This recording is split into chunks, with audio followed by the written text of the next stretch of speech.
नमस्कार, मैं हूं मनोज टिबड़ेवाला आकाश।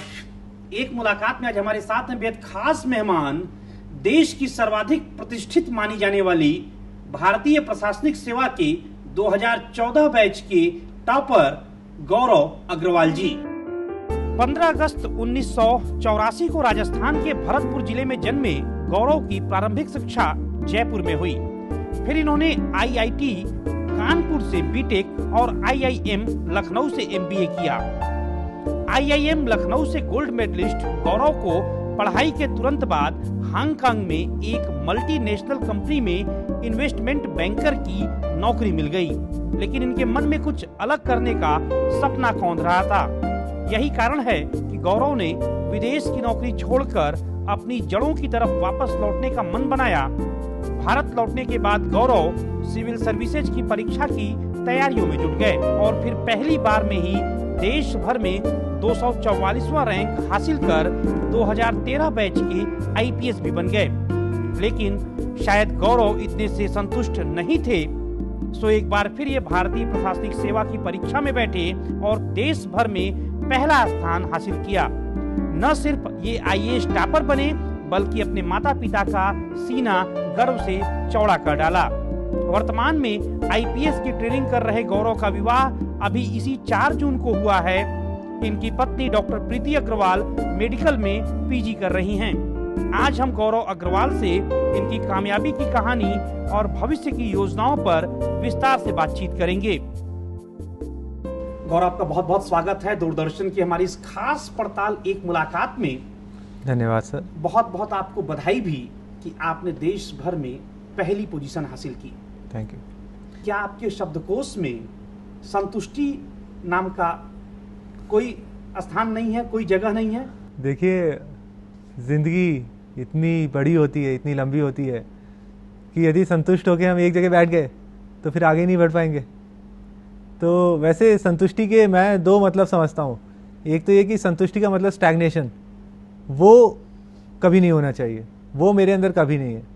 कि हमेशा कुछ ना कुछ बेहतर करने का, जो भी कर रहे हैं, जो काम कर रहे हैं उसी को, और कुछ नहीं तो उसी को और बेहतर करने का एक वो होना चाहिए फीलिंग। लेकिन इसका मतलब ये नहीं होना चाहिए कि हमें जो है अभी जो है, जो भी हमें मिला हुआ है उससे हम दुखी रहें, हमेशा जो है रोते रहें, दुखी रहें, क्रिप करते रहें, ऐसा नहीं होना चाहिए। अपनी प्रारंभिक शिक्षा के बारे में बताएं, कहाँ से आपकी पढ़ाई लिखाई हुई? मेरी देखिए, बचपन में तो मेरे पिताजी जो हैं वो राजस्थान डेयरी के अंदर मैनेजर हैं। तो बचपन में उनका जॉब काफ़ी ट्रांसफरेबल था। तो बचपन में हम लोगों ने भी अजमेर में, जयपुर में, जोधपुर में, बीकानेर में काफ़ी जगह पढ़ाई की। 6th क्लास में आने के बाद से जो है हमने जयपुर में ही पढ़ाई की। मैं सेंट एंसलम्स स्कूल है मालवीय नगर जयपुर में, वहाँ से मैंने पढ़ाई की 12th क्लास तक। आईएएस बनने की मन में ठानी क्यों आपने? ये जब मैं जॉब कर रहा था अपना हांगकांग में, जब मैं जॉब कर रहा था, मैंने 3.5-4 साल जो है रफली जॉब किया था। तो वहाँ पे रहते रहते मैंने रियलाइज़ किया कि देखिए, उस जॉब के अंदर काफ़ी अच्छी कंफर्टेबल लाइफ थी, काफ़ी अच्छे पैसे थे, काफ़ी अच्छा काम था। बट मैंने रियलाइज़ किया कि यदि ये वो चीज़ें नहीं है जिसके लिए मैं अगले 30-35 वर्ष तक जो है काम कर सकता हूँ।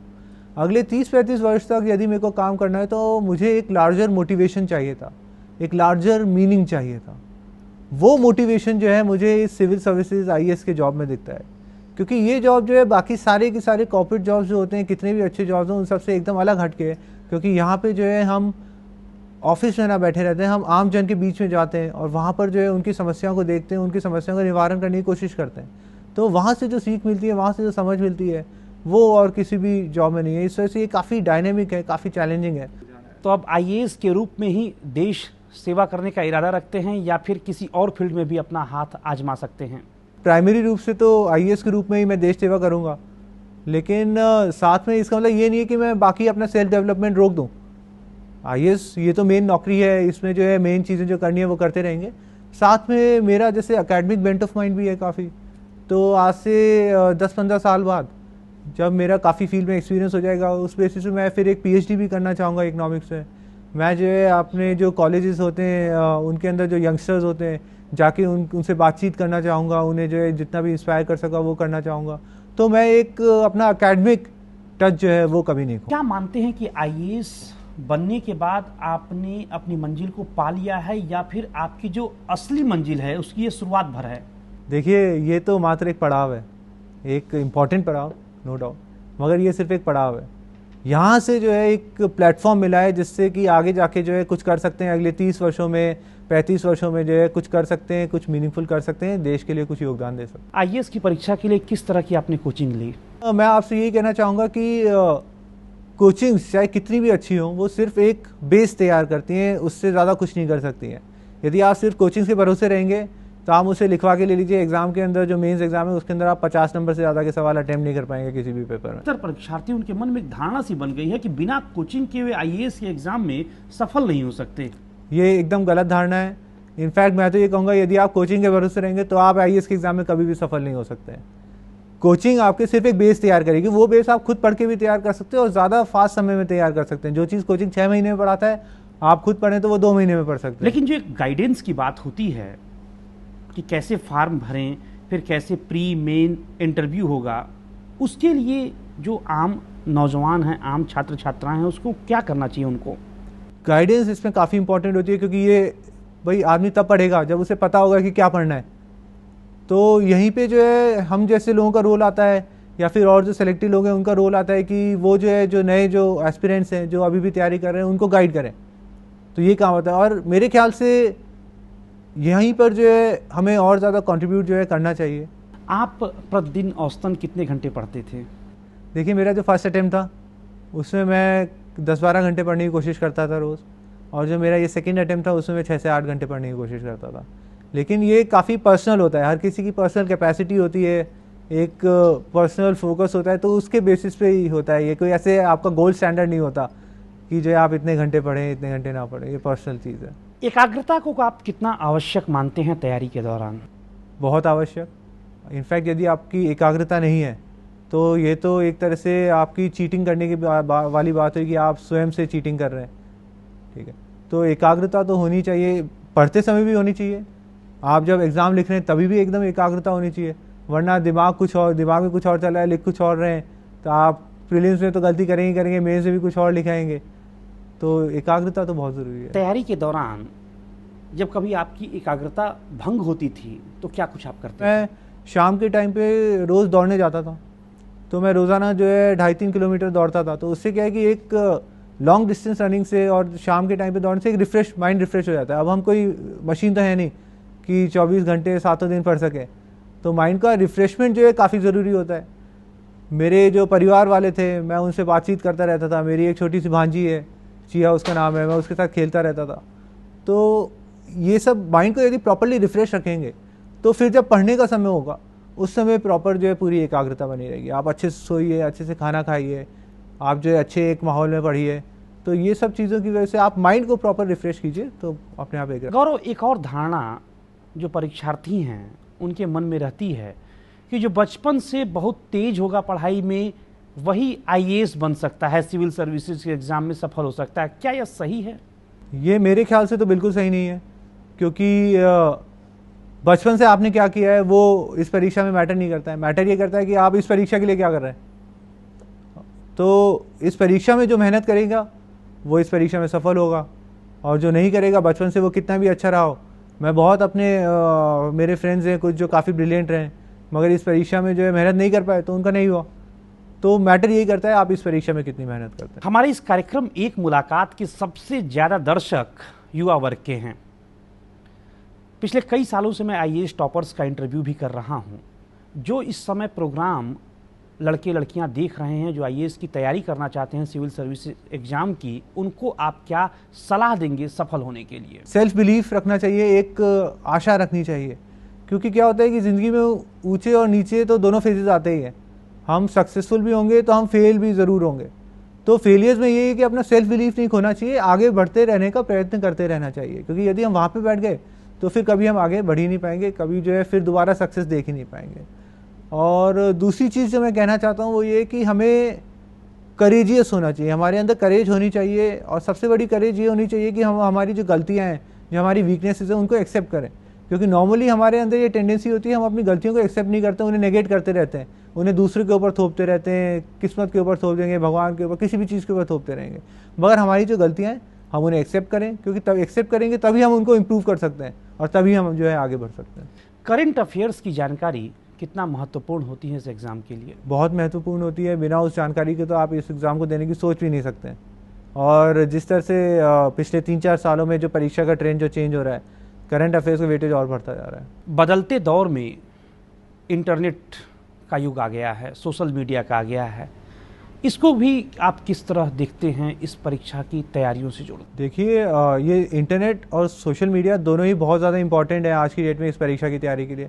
क्योंकि अब क्या है कि सवाल उस तरह के नहीं आते हैं जो कि आपकी किसी एक किताब में दे रखे हों। सवाल आते हैं कि जो कि आपके कुछ हुआ हो, जिसके बेसिस पे आपको अपनी ओपिनियन लिखनी है, एनालिसिस लिखना है। और वो ओपिनियन एनालिसिस किताबों में तो मिलेगी नहीं, वो आपको मिलेगी इंटरनेट पे। आप देखेंगे किसी एक्सपर्ट ने कुछ कहा हो, या फिर आप कोई प्रोग्राम देख रहे हो जहाँ 4-5 एक्सपर्ट आके डिस्कस कर रहे हो, तो वहाँ पे आपको, इसलिए इंटरनेट का यूज़ तो काफ़ी बढ़ गया है। और इनफैक्ट न्यूज़ भी ये है कि हम नॉर्मली एक न्यूज़पेपर पढ़ते हैं, मगर उसके अंदर भी एक न्यूज़पेपर कितना सा कवर करेगा, और जो उसके अंदर भी हम कुछ चीज़ें छोड़ देंगे। तो उसके लिए भी हमें इंटरनेट पे जितनी सारी जो न्यूज़ वेबसाइट्स हैं, मैं क्या करता था, मैंने एक RSS फीडर के अंदर उन सारी वेबसाइट्स की फीस ले रखी थी। तो वहाँ पे मैं देखता रहता था कौन कौन सी मेरे काम की न्यूज़ है, वो पढ़ता रहता है। इससे कवरेज जो है अच्छी हो जाती है। दूसरा आपने कहा सोशल मीडिया, तो सोशल मीडिया भी जो है इसमें बहुत ही इंपॉर्टेंट है, और स्पेशली जो इंटरव्यू के फेज़ में तो काफ़ी क्रूशल हो जाती है। क्योंकि जो ऑनलाइन कम्युनिटीज़ होती हैं, जो IAS की जो तैयारी कर रहे हैं लोग, ऐसी 2 कम्युनिटीज़ हैं। एक तो फोरम IAS है, और दूसरी ऑर्कुट पे अभी भी एक कम्युनिटी जिंदा है, इंटरव्यू प्रेप फॉर IAS करके। तो इन दोनों पे क्या होता है कि सारे IAS की तैयारी करने वाले लोग हैं, तो वो आके अपनी इंटरव्यू की जो है ट्रांसक्रिप्ट डालते रहते हैं। अब आपके जो एक्सपेक्टेड क्वेश्चंस हैं, जो इंपॉर्टेंट क्वेश्चंस हैं, वो डालते रहते हैं। तो जैसे मैं इस साल हैदराबाद में था, ट्रेनिंग कर रहा था, तो लेकिन हैदराबाद के बारे में मुझे कुछ नहीं पता था। तो सवाल यह था कि मैं क्या पढूं। तो फिर उन फोरम्स पे जो आंध्र प्रदेश, हैदराबाद के जो लोग होते थे, वो अपने जो करंट टॉपिक्स चल रहे हैं, रेलिवेंट टॉपिक्स चल रहे हैं, वो डालते रहते थे। तो इस तरह से वो काफ़ी इंपॉर्टेंट हो जाता है। और यदि कोई अभ्यर्थी ऑनलाइन तैयारी करना चाहे? मेरी खुद की जो है, आप देखेंगे तो मतलब रफली 60-70% तैयारी तो ऑनलाइन ही हुई है। क्योंकि क्या होता है कि अब जैसे अधिकतर केसेस में कि आपके जो बिल्स होते हैं, पार्लियामेंट के अंदर जो बिल्स चल रहे होते हैं, वो काफ़ी इंपॉर्टेंट होते हैं। उनके ऊपर से 15-20 नंबर के सवाल आते हैं हमेशा। तो वो आपको जो है किसी इंटरनेट की एक वेबसाइट होती है PRSindia.org, उस पर मिलते हैं सारे के सारे। उसके बाद में आपके गवर्नमेंट जो होती है, काफ़ी सारे कमिटीज़, कमीशंस वगैरह बनाती रहती है, जो जिनमें जो सारे एक्सपर्ट जो होते हैं वो डिबेट करते हैं और उसके बाद कुछ कंक्लूजन निकालते हैं।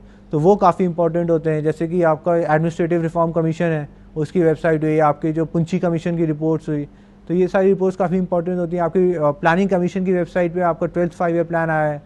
उसके अलावा आप जैसे ये फाइनेंस कमीशन बनाया, उसकी रिपोर्ट वगैरह आएंगी। तो ये सारी जो चीज़ें होती हैं, ये सिर्फ इंटरनेट पे ही मिलती हैं, ये सारी रिपोर्ट्स वगैरह, और इनमें से बहुत सारे सवाल आते हैं। यानी कि ऑनलाइन तैयारी अच्छी बात है? अच्छी ही नहीं, बल्कि बेहद ज़रूरी बात है यदि आपको जो है अच्छे से करना है तो। कुछ लोग यह भी मानते हैं कि IAS की तैयारी का पाठ्यक्रम काफ़ी लंबा चौड़ा और विस्तृत है। जी हाँ, क्योंकि आप देखिए कि जितने भी विषय आप सोच सकते हैं, वो सभी विषय तो हैं इसके अंदर। मगर एक चीज़ ये कहना चाहूँगा कि एटलीस्ट जो जनरल स्टडीज़ जो होता है, उसके अंदर ये कि हमें एक डेप्थ तक तो जाना होता है, लेकिन ऐसा भी नहीं कि उस विषय के अंदर हम PhD कर लें। तो हमें एक वर्किंग नॉलेज होनी चाहिए कि हमें उसके जो कोर इश्यूज़ जो होते हैं वो समझने चाहिए। कि जैसे आप देखिए आजकल इराक के अंदर जो चल रहा है, तो हमें उसमें ये समझना चाहिए कि भाई ये जो लड़ाई हो रही है, ये हो क्यों रही है, किस किस के बीच में हो रही है, कौन शिया है, कौन सुन्नी है, आपस में क्यों लड़ रहे हैं, कुर्दों का क्या रोल है, तो वो क्यों मार रहे हैं, उनका प्रेसिडेंट का क्या रोल है इसमें। तो ये सारी चीज़ें समझनी चाहिए, बजाय इसके कि जो है कहाँ पर जो है 40 भारतीयों को किडनैप किया, कहाँ पर किया, किस ग्रुप ने किया। ये फैक्चुअल इन्फॉर्मेशन की बजाय हमें एक अंडरस्टैंडिंग बेस्ड होनी चाहिए, अंडरस्टैंडिंग बेस्ड हमारी अप्रोच होनी चाहिए, जहाँ हम इशू को समझें। एक बार वो हमने समझ लिया, तो उसके बाद में फिर आप देखेंगे कि फिर ज़्यादा कुछ पढ़ने की, ज़्यादा मेमोराइज़ करने की ज़रूरत नहीं रह जाएगी।